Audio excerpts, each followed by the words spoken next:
Hi everyone, Ellen Jenny Watkins again, and today I want to talk about intuition and how you hear it, how you plug into it.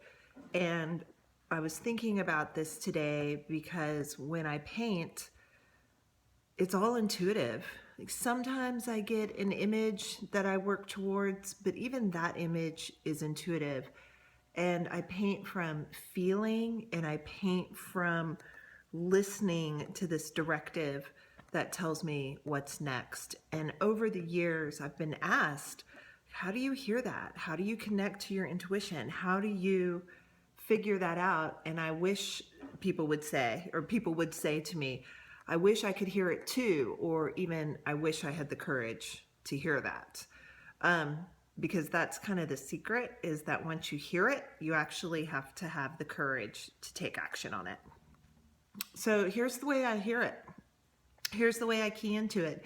And I use this exercise for painting, for big decisions, for check-ins with myself, all of it. And I call it the exercise of the three voices.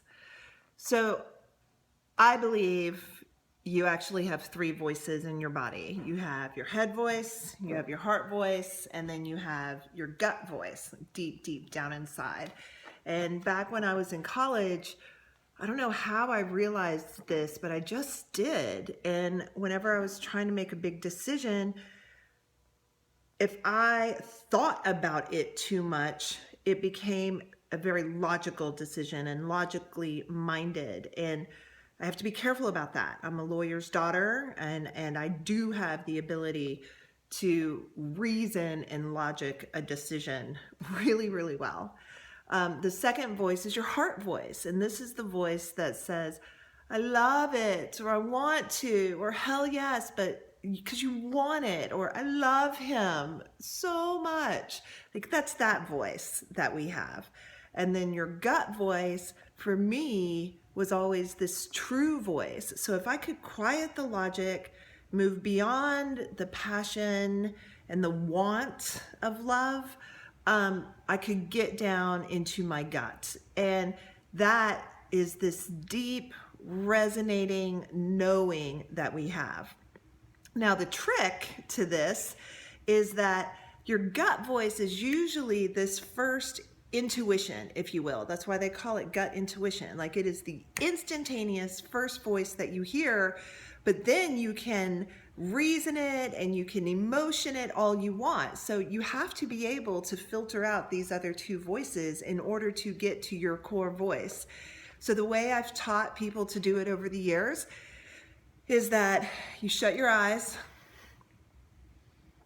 you clear your head, you just like clear the space inside of you, and you ask yourself one simple question. And the first instantaneous thing you hear is your answer.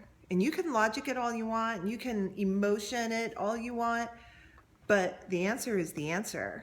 So the question is, do you have the courage to hear it? Do you have the courage to take action on it? So an example for you, and I'll just give you a very simple one, is when I'm painting and I usually hear this directive that says, paint blue.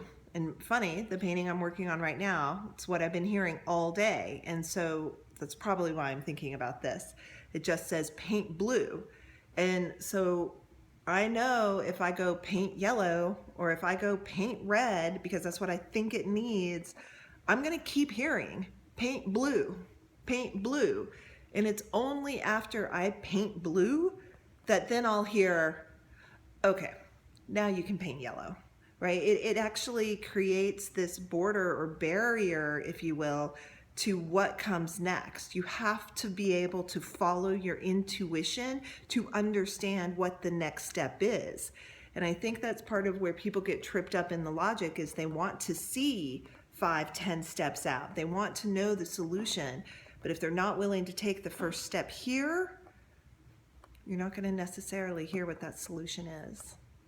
So settle down, quiet your inside, ask a simple question, get your answer.